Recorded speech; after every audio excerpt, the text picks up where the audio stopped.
کیا تمہیں امید ہے کہ خزانہ مل جائے گا؟ مل گیا ہے، مارکونی نے جواب دیا۔ میں تم دونوں کو لینے آیا ہوں۔ اسماعیل اسے بڑی گہری نظروں سے دیکھتا رہا۔ قدومی بھی اسے دیکھتی رہی۔ اس کے چہرے پر ناپسندیدگی کے آثار بڑے نمایاں تھے۔ مارکونی نے اس آدمی کو آواز دی جسے وہ اونٹوں کی دیکھ بھال کے لیے چھوڑ گیا تھا۔ اسے کہا کہ وہ اونٹوں کو ایک دوسرے کے پیچھے باندھ کر لے آئے۔ خیمے بھی لپیٹ لیے گئے۔ مارکونی انہیں وہاں لے گیا جہاں اس کے دوسرے آدمی تھے اور جہاں فرعون رمیسس کا خفیہ مدفن تھا۔ قدومی نے ایسی سرسبز جگہ دیکھی تو بہت حیران ہوئی۔ ایک اونچی پہاڑی کے دامن میں ننھی سی جھیل تھی۔ پہاڑی کے نیچے سے پانی پھوٹتا تھا۔ یہ قدرت کا کرشمہ تھا۔ مارکونی ننگے قبیلے کے بوڑھے سردار کے پاس چلا گیا۔ اسے مدفن کا سراغ لگانا تھا۔ قدومی اسماعیل کے ساتھ ادھر ادھر ٹہلنے لگی۔ اسے ایک چھوٹے سے بچے کی لاش پڑی دکھائی دی۔ بچہ ننگا تھا اور اس کا جسم خون میں نہایا ہوا تھا۔ قدومی خوف سے کانپنے لگی۔ کچھ اور آگے گئے تو لاشیں اکٹھی پڑی تھیں۔ یہ بڑی عمر کے آدمیوں کی تھیں۔ ان لاشوں میں تیر پیوست تھے اور جب وہ اسماعیل کے ساتھ فراخ جگہ گئی جہاں مارکونی کے آدمی اوپر سے اترے تھے، وہاں اسے کئی اور لاشیں نظر آئیں۔ ان میں 5-6 لاشیں بچوں کی تھیں۔ تمام لاشوں کے منہ اور آنکھیں کھلی ہوئیں اور چہروں پر اذیت اور کرب کے بھیانک تاثرات تھے۔ قدومی کسی بڑی ہی حسین دنیا کی عورت تھی۔ اس نے ایسا ہیبت ناک منظر کبھی خواب میں بھی نہیں دیکھا تھا۔ ایک بہت ہی چھوٹے سے بچے کی لاش دیکھ کر اس کی چیخ نکل گئی۔ مارکونی کے 3-4 آدمی چیخ سن کر دوڑے آئے۔ قدومی کو چکر آ گیا تھا اور اسماعیل نے اسے تھام لیا تھا۔ مارکونی کے آدمیوں کو بتایا گیا کہ وہ لاشیں دیکھ کر ڈر گئی ہے۔ ایک آدمی اس کے لیے پانی لینے کو دوڑا۔ قدومی جلدی سنبھل گئی۔ اس نے پوچھا کہ یہ مرنے والے کون تھے اور انہیں کیوں ہلاک کیا گیا ہے۔ اسماعیل کو معلوم نہیں تھا۔ مارکونی کے ایک آدمی نے اسے بتایا کہ یہ کون تھے اور انہیں کیوں قتل کیا گیا ہے۔ قدومی نے اسماعیل کی طرف دیکھا۔ اس کا رنگ پیلا پڑ چکا تھا۔ اسماعیل نے کہا، ہم سے یہ لوگ اچھے تھے جو اس خزانے کی رکھوالی کر رہے تھے۔ یہ ننگے آدم خور دیانتدار تھے جنہوں نے جان دے دی، خزانے کا بھید نہ بتایا۔ اگر یہ فرعون کا مدفن اکھاڑ کر مال و دولت نکال لے جاتے تو انہیں کون پکڑ سکتا تھا؟ مگر یہ دیانتدار تھے۔ ہم ڈاکو اور قاتل ہیں جو اپنے آپ کو مہذب سمجھتے ہیں۔ یہ مارکونی کی کارستانی ہے۔ میں اس خزانے میں سے کچھ بھی نہیں لوں گی جس کی خاطر ان معصوم بچوں اور بے گناہ آدمیوں کو اس بے دردی سے قتل کیا گیا ہے۔ قدومی نے کہا، ان کے پاس کوئی ہتھیار نظر نہیں آتا، یہ نہتے تھے۔ اس وقت مارکونی بوڑھے کے ساتھ ایک چٹان کے پیچھے گیا ہوا تھا۔ بوڑھے نے اسے کہا، اوپر چلے جاؤ، وہاں تمہیں ایک بہت بڑا پتھر جو یہیں سے نظر آ رہا ہے، اسے تم چٹان ہی سمجھ رہے ہو، اگر اسے وہاں سے ہٹا سکو تو تمہیں اس دنیا کا دروازہ نظر آ جائے گا جس میں رمیسس دوم کا تابوت اور اس کا خزانہ رکھا ہے۔ اس چٹان کو اس وقت سے کسی نے نہیں ہلایا جب سے یہ یہاں رکھی گئی ہے۔ 15 صدیوں سے اس چٹان کو کسی نے چھوا بھی نہیں۔ ہم 15 صدیوں سے اس کی رکھوالی کر رہے ہیں۔ میں تمہیں رمیسس کی موت کے واقعات اس طرح سنا سکتا ہوں جیسے وہ کل میرے سامنے مرا ہو۔ یہ مجھے باپ اور دادا نے سنائے تھے، دادا کو اس کے باپ اور دادا نے سنائے تھے، اور اس طرح 15 صدیوں کی باتیں میرے سینے میں آئیں جو میں نے اپنے قبیلے کو سنا دی ہیں۔ میں یہ باتیں بعد میں سنوں گا، مارکونی نے بےتاب ہو کر کہا اور وہ چٹان پر چڑھ گیا۔ اسے یقین نہیں آ رہا تھا کہ اوپر کی مخروطی چٹان الگ ہے یا الگ کی جا سکتی ہے۔ اس نے ادھر ادھر دیکھنے کی کوشش کی مگر اسے کوئی ایسی جگہ نظر نہ آئی جس سے یہ چٹان الگ معلوم ہوتی ہو۔ وہ نیچے اتر آیا۔ میں جانتا ہوں تم یقین نہیں کرو گے کہ اس چٹان کے 2 حصے ہیں، بوڑھے نے کہا۔ اوپر کا حصہ جو پیچھے پہاڑ کے ساتھ ملا ہوا ہے پہاڑ اور چٹان کا حصہ معلوم ہوتا ہے، لیکن ایسا نہیں ہے۔ یہ انسانی ہاتھوں کا کمال ہے۔ اس کی ساخت قدرتی لگتی ہے لیکن یہ انسانوں کی کاریگری ہے۔ رمیسس نے یہ اپنی نگرانی میں بنوایا تھا۔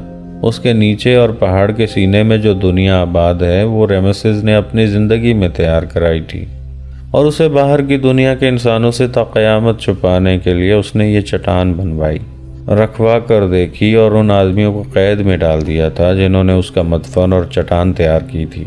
وہ مر گیا تو اس کا تابوت یہاں لایا گیا، اس کا ضرورت کا سامان اندر رکھا گیا، کاریگروں کو قید سے نکال کر اوپر چٹان رکھوائی گئی اور ان تمام آدمیوں کو قتل کر دیا گیا۔ 12 آدمیوں کو یہاں غاروں میں آباد کیا گیا۔ انہیں مصر کی 12 خوبصورت عورتیں دی گئیں۔ انہیں غاروں میں رہنے کو کہا گیا۔ ان کے ذمے اس جگہ کی رکھوالی تھی۔ آج تم نے جنہیں قتل کر دیا ہے اور میں جو زندہ ہوں انہی 12 آدمیوں اور 12 عورتوں کی نسل سے ہیں۔ اس چٹان کو ہم وہاں سے ہٹا کس طرح سکتے ہیں؟ مارکونی نے پوچھا۔ تمہاری آنکھیں کہاں ہیں؟ بوڑھے نے پوچھا۔ تمہاری عقل کہاں ہے؟ اور اس نے کہا، چٹان کی چوٹی دیکھو، کیا تم اس کے ساتھ رسے نہیں باندھ سکتے؟ اگر تمہارے آدمیوں میں طاقت ہے تو مل کر رسے کو کھینچیں تو چٹان نیچے آ سکتی ہے۔ مارکونی مدفن کو بہت جلد بے نقاب کرنے کے لیے بے تاب تھا۔ اس نے اپنے آدمیوں کو بلایا، رسے منگوائے اور 2 رسے اوپر والی چٹان کی ابری ہوئی چوٹی کے ساتھ بندھوا دیے۔ اس نے تمام آدمیوں سے کہا کہ نیچے سے رسا پوری طاقت سے کھینچے۔ وہ خود اوپر چلا گیا۔ نیچے سے جب سب نے زور لگایا تو اس نے دیکھا کہ بڑی چٹان ہل رہی تھی۔ ایک بار یہ اتنی زیادہ ہل گئی کہ اسے اس کے نیچے خلا نظر آ گیا۔ اس کا حوصلہ بڑھ گیا۔ اس نے نعرے لگانے شروع کر دیے۔ اس کے آدمیوں نے اور زور لگایا تو چٹان سرک گئی۔ مارکونی نے اپنے آدمیوں کو ذرا آرام کرنے کو کہا۔ سورج سیاہ پہاڑ کے پیچھے چلا گیا تھا۔ مارکونی کے پاس شراب کا ذخیرہ تھا۔ اس نے شراب کا مشکیزہ منگوا کر کہا، پیو اور اس چٹان کو کنکر کی طرح نیچے پھینک دو۔ سب شراب پر ٹوٹ پڑے۔ مارکونی نے پرجوش لہجے میں کہا، میں آج رات تمہیں 2 اونٹ بھون کر کھلاؤں گا۔ تھوڑی دیر بعد شراب نے سب کی تھکن دور کر دی اور ان میں نئی تازگی آ گئی۔ اتنے میں سورج افق سے بھی نیچے چلا گیا۔ مشعلیں جلا کر رکھ لی گئیں اور سب نے ایک بار پھر زور لگانا شروع کر دیا۔ مارکونی اوپر کھڑا تھا۔ اسے مشعلوں کی ناچتی روشنی میں چٹان کا بالائی حصہ آگے کو جھکتا اور کچھ سرکتا نظر آیا۔ اس نے اور زیادہ جوش سے نعرے لگانے شروع کر دیے۔ اچانک چٹان مہیب آواز کے ساتھ سرک گئی اور الٹ کر نیچے کو لڑک گئی جہاں مارکونی کے آدمی تھے۔ وہ جگہ تنگ تھی۔ ان کے پیچھے بھی ایک پتھریلی ٹیکری تھی۔ اوپر سے چٹان اتنی تیزی سے آئی کہ نیچے سے آدمی بھاگ نہ سکے۔ روشنی بھی کم تھی۔ پہاڑوں اور چٹانوں میں گھری ہوئی یہ دنیا بیک وقت کئی ایک چیخوں سے لرز اٹھی اور سکوت طاری ہو گیا۔ مارکونی دوڑتا نیچے آیا۔ ایک مشعل اٹھا کر دیکھا، گری ہوئی چٹان کے نیچے سے خون بہہ رہا تھا۔ کسی کا ہاتھ نظر آ رہا تھا، کسی کی ٹانگ اور کسی کا سر۔ کچھ ایسے بھی تھے جو درمیان میں سے نیچے آ گئے تھے۔ مارکونی کو کسی کے دوڑنے کی آہٹیں سنائی تھیں۔ شاید کوئی بچ بھی گئے تھے، وہ بھاگ گئے تھے۔ اس نے ٹیکری پر دیکھا، وہاں 4 انسان کھڑے تھے۔ ایک بوڑھا تھا، دوسرا اسماعیل، تیسرا مارکونی کا ایک ساتھی جو ہانپ رہا تھا، وہ بھاگا نہیں تھا، اور چوتھا انسان قدومی تھی جو سراپا خوف بنی کھڑی تھی۔ مارکونی آہستہ آہستہ ٹیکری پر آیا۔ اس نے چاروں کو باری باری دیکھا۔ سب خاموش تھے۔ سب سے پہلے بوڑھا بولا۔ اس نے کہا، میں نے تمہیں خبردار کر دیا تھا کہ مجھے تمہاری آنکھوں میں موت نظر آ رہی ہے۔ میں نے اپنے فرض کو نظر انداز کر کے تمہیں یہ بھید بتا دیا تھا۔ میں جانتا تھا کہ یہ موت کا بھید ہے اور موت میرا فرض پورا کر دے گی۔ کیا تم واپس چلے جاؤ گے؟ نہیں، مارکونی نے آہستہ سے کہا، میرے یہ ساتھی میرے ساتھ ہیں، یہ میرا ساتھ دیں گے۔ اس نے ان سے پوچھا، معلوم ہوتا ہے کوئی زندہ نکل گئے ہیں؟ کون کون بھاگا ہے؟ مجھ سے پوچھو، بوڑھے نے کہا۔ تمہارے 4 آدمی میرے 2 آدمیوں کے ساتھ بھاگ گئے ہیں۔ میرے آدمی انہیں باہر کا راستہ نہیں بتائیں گے۔ انہیں اب اندر ہی بھٹک بھٹک کر مرنا ہے۔ بہتر ہوتا کہ وہ چٹان کے نیچے آ کے مر جاتے۔ یہ موت آسان تھی۔ آج رات کے لیے یہ کام بند کر دو، میں صبح تمہیں اندر لے جاؤں گا۔ مارکونی پر اس حادثے کا کوئی اثر معلوم نہیں ہوتا تھا۔ اس نے بوڑھے کو اپنے ساتھ کھانا کھلایا۔ اسماعیل نے بوڑھے کو ایک چادر دی جو اس نے اپنے اوپر ڈال لی۔ قدومی پر خاموشی طاری تھی۔ وہ ان عورتوں کو بھی دیکھ چکی تھی جنہیں مارکونی نے یرغمال بنا کے رکھا ہوا تھا۔ وہ اب کسی اور جگہ تھی۔ تم میرے ایک آدمی کو کھا گئے تھے، مارکونی نے کہا۔ اس سے پہلے تم نے کتنے انسان کھائے ہیں؟ جتنے ہاتھ لگ سکے، بوڑھے نے جواب دیا۔ میں بتا نہیں سکتا کہ ہماری نسل میں انسانی گوشت کب داخل ہوا۔ جو تاریخ میرے کانوں میں ڈالی گئی ہے اس میں 15 صدیوں پرانی ایک پیشین گوئی شامل ہے۔ کسی نے کہا تھا کہ جو لوگ خدائے رمسس کے مدفن کی حفاظت کریں گے انہیں ریگزار اپنی ٹھنڈی آغوش میں رکھے گا، انہیں پانی اور سائے سے محروم نہیں ہونے دے گا، انہیں دنیا کے لالچ سے آزاد کر دے گا، انہیں سونی چاندی، عورت اور شراب کی خواہش سے آزاد کر دے گا۔ انہیں یہ بھی ضرورت نہیں رہے گی کہ وہ اپنے سطر ڈھانپیں۔ ان کے دلوں میں ایک دوسرے کی محبت ہوگی، ان میں کوئی لالچ نہیں ہوگا۔ لالچ انسان کو قاتل، ڈاکو اور بددیانت بناتا ہے۔ وہ کبھی دولت کا لالچ کرتا ہے، کبھی عورت کا۔ اس کا دین نہیں رہتا۔ لالچ فساد کی جڑ ہے۔ ہمیں اس لعنت سے آزاد کر دیا گیا تھا اور کہا گیا تھا کہ ایک وقت آئے گا کہ رمسس کے محافظ انسان کا گوشت کھائیں گے، یہاں سے باہر جایا کریں گے، انسان کا شکار کھیلیں گے اور کوئی جانور ملے تو اسے بھی کھائیں گے، اگر نہیں کھائیں گے تو ان کی نسل ختم ہو جائے گی۔ کیا تم آج بھی فرعونوں کو خدا سمجھتے ہو؟ قدومی نے بوڑھے سے پوچھا۔ انسان بڑی کمزور چیز ہے، اپنے خدا بدلتا رہتا ہے، بوڑھے نے کہا۔ اور کبھی انسان خود ہی خدا بن جاتا ہے۔ اس وقت تم لوگ میرے خدا ہو کیونکہ میری جان اور میرے بچیوں کی عزت جو تمہاری قید میں ہے تمہارے ہاتھ میں ہے۔ میں نے تم پر یہ راز تمہیں خدا سمجھ کر فاش کر دیا ہے، کیونکہ میں مرنے سے ڈرتا ہوں اور اپنی بچیوں کو بے آبرو کرانے سے ڈرتا ہوں۔ فرعون نے بھی تمہاری طرح اپنے وقت کی مخلوق کی گردن پر بھوک اور بیگار کی چھری رکھ کر کہا تھا کہ میں خدا ہوں۔ انسان نے مجبور ہو کر کہا ہاں تم ہی خدا ہو۔ بھوک اور مفلسی انسان کو حقیقت سے بہت دور لے جاتی ہے۔ اس کے اندر کا انسان مر جاتا ہے، جسے حقیقی خدا نے اشرف المخلوقات کہا تھا۔ اس کا صرف جسم رہ جاتا ہے، جس کی پیٹ کی آگ جلاتی ہے تو وہ اس انسان کے آگے سجدے کرنے لگتا ہے جو اس کے پیٹ کی آگ ٹھنڈی کرتا ہے۔ انسان کی اسی کمزوری نے بادشاہ پیدا کیے ہیں، ڈاکو اور رہزن پیدا ہوئے۔ انسان کو حاکم اور مظلوم، محکوم اور ظالم بنایا۔ لوگ کہتے ہیں کہ انسان کو بھوک نے بدی سے آشنا کیا، یہ غلط ہے۔ انسان کو بدکار زر و جواہرات نے بنایا ہے۔ تم کون ہو؟ کیا ہو؟ اس نے قدومی سے پوچھا۔ ان میں سے کسی کی بیوی ہو؟ ان میں سے کسے اپنا آدمی کہہ سکتی ہو؟ بوڑھے کو معلوم ہو چکا تھا کہ قدومی قاہرہ کی رقاصہ ہے۔ قدومی اس کے سوال سے پریشان ہو گئی۔ وہ پہلے ہی پریشان تھی، بوڑھے کے سوال نے اس کا پسینہ نکال دیا۔ بوڑھے نے اسے خاموش دیکھ کر کہا، تم اپنے حسین چہرے اور جوانی کی بدولت اپنے آپ کو خدا سمجھتی ہو، اور تمہاری خواہش کرنے والے تمہیں خدا کہتے ہیں۔ مجھے جنگلی اور وحشی نہ سمجھو۔ میرے پاس کپڑے ہیں جو میں کبھی کبھی پہن کر قاہرہ جاتا ہوں، تمہاری مہذب دنیا کو دیکھتا ہوں، پھر واپس آ کر کپڑے اتار دیتا ہوں۔ میں نے تمہاری دنیا میں بگیوں پر شہزادے سیر کرتے دیکھے ہیں، تمہاری طرح کی شہزادیاں دیکھی ہیں، ناچنے اور گانے والیاں بھی دیکھی ہیں، اور انہیں جو نچاتے ہیں انہیں بھی دیکھا ہے۔ میں نے فرعونوں کے وقتوں کی باتیں سنی ہیں اور آج کے وقت کے فرعون بھی دیکھے ہیں، ان سب کا انجام بھی دیکھا ہے۔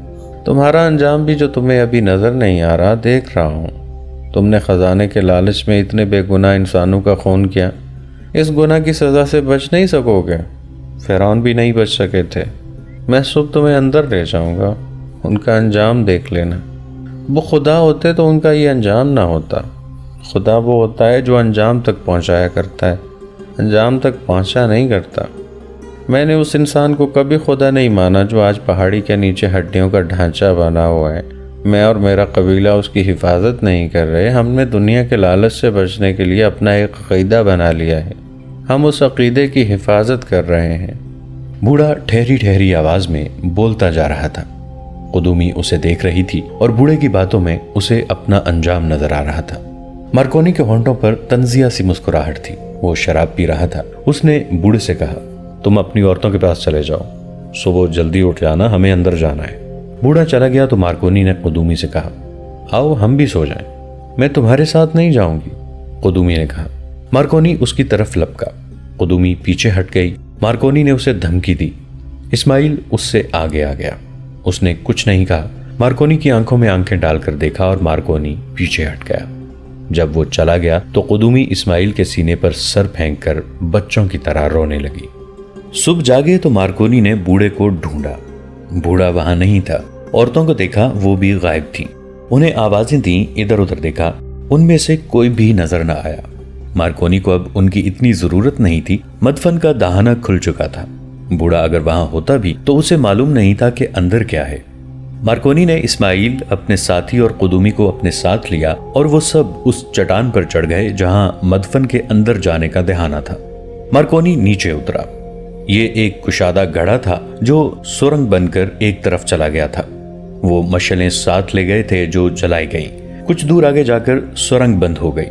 مارکونی نے وہاں الٹی کدال ماری تو ایسی آوازیں آئیں جیسے اس کے پیچھے جگہ کھوکھلی ہے۔ یہ پتھر کا چوکور دروازہ تھا، اس پر ضربیں لگائی گئیں تو کناروں سے خلا نظر آنے لگے۔ سلاخوں اور ہتھوڑوں وغیرہ کی مدد سے اس تراشے ہوئے پتھر کو ہلا لیا گیا اور بہت سی محنت اور مشقت کے بعد اس چوکور پتھر نے اس طرح راستہ دے دیا کہ پیچھے کو گرا۔ اس کے وزن کا یہ عالم تھا کہ اس کے گرنے سے زلزلے کا جھٹکا محسوس ہوا۔ اندر سے 15-16 صدیوں کی بدبو جھکڑ کی طرح باہر آئی۔ سب پیچھے کو بھاگے اور انہوں نے ناک منہ پر کپڑے لپیٹ لیے۔ ذرا دیر بعد مشعلوں کے ساتھ اندر گئے۔ چند قدم آگے سیڑھیاں نیچے جاتی تھیں۔ سیڑھیوں پر انسانی کھوپڑیاں اور ہڈیوں کے پنجر پڑے تھے۔ ان کے ساتھ برچیاں اور ڈھالے بھی تھیں۔ یہ پہرے داروں کی ہڈیاں تھیں۔ انہیں اندر زندہ پہرے پر کھڑا کر کے مدفن کے منہ پر اتنی وزنی سل جما دی گئی تھی، سیڑھیاں انہیں دور نیچے لے گئیں۔ یہ ایک وسیع کمرہ تھا۔ یہ زمین پتھریلی تھی۔ کاریگروں نے لمبی مدت صرف کر کے دیواریں اور چھت اس طرح تراشی تھی کہ یہ 20ویں صدی کی عمارت معلوم ہوتی تھی۔ وہاں ایک بڑی ہی خوشنما کشتی رکھی تھی جس کے بادبان لپٹے ہوئے تھے۔ کشتی میں بھی انسانی کھوپڑیاں اور ہڈیاں پڑی تھیں۔ یہ ملاحوں کی تھی۔ ایک تاریک راستہ جو کاریگری سے تراشا گیا تھا ایک اور کمرے میں لے گیا۔ وہاں ایک سجی سجائی گھوڑا گاڑی تھی۔ اس کے آگے 8 گھوڑوں کی کھوپڑیاں اور ہڈیاں بکھری ہوئی تھیں اور بگی کی اگلی سیٹ پر انسانی ہڈیوں کا ڈھیر تھا۔ اس کمرے میں کئی اور ہڈیوں کے پنجر تھے۔ اس سے آگے ایک اور کمرہ تھا جو صحیح معنوں میں شیش محل تھا۔ چھت اونچی اور دیواروں پر چترکاری کی گئی تھی۔ ایک دیوار کے ساتھ سیڑھیاں اور ان پر ایک پتھر کی کرسی اور کرسی پر ریمیسس کا بت بیٹھا ہوا تھا۔ یہ بھی پتھر کا تھا۔ سیڑھیوں پر ہڈیوں کے پنجر اور کھوپڑیاں پڑی تھیں۔ قدومی نے ایک کھوپڑی کے ساتھ موتیوں کا ایک ہار دیکھا جس کے ساتھ ایک نیلا ہیرا تھا۔ کانوں میں ڈالنے والے زیورات تھے اور انگوٹھیاں بھی۔ چند اور ڈھانچوں کے ساتھ اس نے ہار اور زیورات دیکھے۔ مارکونی نے ایک ہار اٹھایا۔ 1500 سال گزر جانے کے بعد بھی ان موتیوں اور ہیروں کی چمک ماند نہیں پڑی تھی۔ مشعل کی روشنی سے ہیرے رنگا رنگ شعائیں دے رہے تھے۔ مارکونی ہار قدومی کے گلے میں ڈالنے لگا تو قدومی چیخ مار کر اسماعیل کے پیچھے ہو گئی۔ مارکونی نے قہقہہ لگا کر کہا، میں نے کہا تھا نا تمہیں ملکہ کلوپترا بناؤں گا۔ ڈرو مت قدومی، یہ سب ہار تمہارے ہیں۔ نہیں، قدومی نے لرزتی کانپتی آواز میں کہا، نہیں، میں نے ان کھوپڑیوں اور ہڈیوں میں اپنا انجام دیکھ لیا ہے۔ یہ بھی مجھ جیسی تھیں۔ یہ اس خدا کی محبوبہ کا ہار ہے جو یہی کہیں مرا پڑا ہے۔ میں نے ان کا انجام دیکھ لیا ہے جنہیں تکبر نے خدا بنایا۔ میں نے اپنا خدا دیکھ لیا ہے۔ وہ اس قدر گھبرائی ہوئی تھی کہ اس نے اسماعیل کو گھسیٹتے ہوئے کہا، مجھے یہاں سے لے چلو، مجھے لے چلو یہاں سے، میں ہڈیوں کا پنجر ہوں۔ اس کے گلے میں اپنا ہار تھا۔ اس نے یہ ہار اتار کر ہڈیوں پر پٹخ دیا، انگلیوں سے بیش قیمت انگوٹھیاں اتار کر پھینک دیں اور چلانے لگی، میں نے اپنا انجام دیکھ لیا ہے، میں نے خدا دیکھ لیا ہے، مجھے یہاں سے لے چلو۔ مارکونی ایک اور کمرے میں جا چکا تھا۔ اسماعیل نے قدومی سے کہا، ہوش میں آؤ، ہم چلے گئے تو یہ سارا خزانہ یہ دونوں سلیبی اٹھا کے لے جائیں گے۔ اسماعیل کو ایک اور راستہ نظر آ گیا۔ مشعل اس کے ہاتھ میں تھی۔ وہ قدومی کو اس طرف لے گیا اور وہ ایک اور فراخ کمرے میں داخل ہوئے۔ وسط میں ایک چبوترے پر تابوت رکھا تھا۔ چہرہ ننگا تھا۔ یہ تھا فرعون ریمیسس دوم جس کے آگے لوگ سجدے کرتے تھے۔ لاش ہنوت کی ہوئی تھی۔ چہرہ بالکل صحیح تھا، آنکھیں کھلی ہوئی تھیں۔ اسماعیل اس چہرے کو بہت دیر دیکھتا رہا۔ قدومی نے بھی دیکھا، پھر انہوں نے ایک دوسرے کی طرف دیکھا۔ انہوں نے ادھر ادھر دیکھا تو وہاں بھی ہڈیوں کے پنجر نظر آئے اور وہیں انہیں بڑے خوشنما باکس بھی دکھائی دیے۔ ایک باکس کا ڈھکنا کھلا تھا۔ انہوں نے دیکھا کہ اس میں سونے کے زیورات اور ہیرے پڑے تھے۔ ان پر ایک انسانی بازو کی ہڈی اور ایک ہاتھ کی ہڈیاں پھیلی ہوئی تھیں۔ باکس کے اندر کھوپڑی اور باقی ہڈیاں پڑی تھیں۔ انسان، اسماعیل نے کہا، اس شخص نے مرنے سے پہلے زیورات اور ہیرے اٹھانے کی کوشش کی۔ اسے امید ہوگی کہ یہاں سے نکل بھاگے گا، مگر دم گھٹنے سے خزانے کے اوپر مر گیا۔ بوڑھے نے ٹھیک کہا تھا کہ انسان کی دشمن بھوک نہیں، ہوس ہے۔ اس نے باکس کی طرف ہاتھ بڑھا کر کہا، قدومی، تم بھی ہوس لے کے آئی ہو، میں تمہیں کچھ دے دوں؟ نہیں اسماعیل، قدومی نے اس کا ہاتھ روکتے ہوئے کہا، میری ہوس مر چکی ہے، قدومی مر چکی ہے۔ اسماعیل نے پھر باکس میں ہاتھ ڈالا۔ قدومی نے چلا کر کہا، بچو اسماعیل۔ اسماعیل استاد تھا۔ وہ ایک طرف گر کر لڑک گیا اور اٹھا۔ اس نے دیکھا کہ مارکونی تلوار سونتے اس پر حملہ آور ہوا تھا۔ اس کی تلوار کا وار باکس پر پڑا۔ مارکونی کی آواز سنائی دی، یہ خزانہ میرا ہے۔ اتنے میں مارکونی کا ساتھی بھی آ گیا۔ اسماعیل کے پاس خنجر تھا جس سے وہ تلوار کا مقابلہ نہیں کر سکتا تھا۔ قدومی کو قریب ہی ایک برچی پڑی نظر آ گئی۔ مارکونی اسماعیل پر وار کر رہا تھا جو وہ مشعل پر روک رہا تھا۔ مارکونی کے ساتھی نے بھی اسماعیل پر حملہ کیا۔ دونوں صلیبی خزانہ دیکھ کر پاگل ہو چکے تھے۔ قدومی کو انہوں نے نہ دیکھا کہ کیا کر رہی ہے۔ دوستو آج کے لیے اتنا ہی. اسی کہانی کی اگلی قسط کے ساتھ بہت جلد حاضر ہوں گے. نیچے کامنٹ سیکشن میں اپنی رائے کا اظہار ضرور کیجیے گا. ہمارے اس چینل کو سبسکرائب کر کے نیچے موجود بیل آئیکن کو بھی ضرور کلک کیجیے گا. اگلی ملاقات تک کے لیے ہمارا اور آپ کا اللہ نگہبان.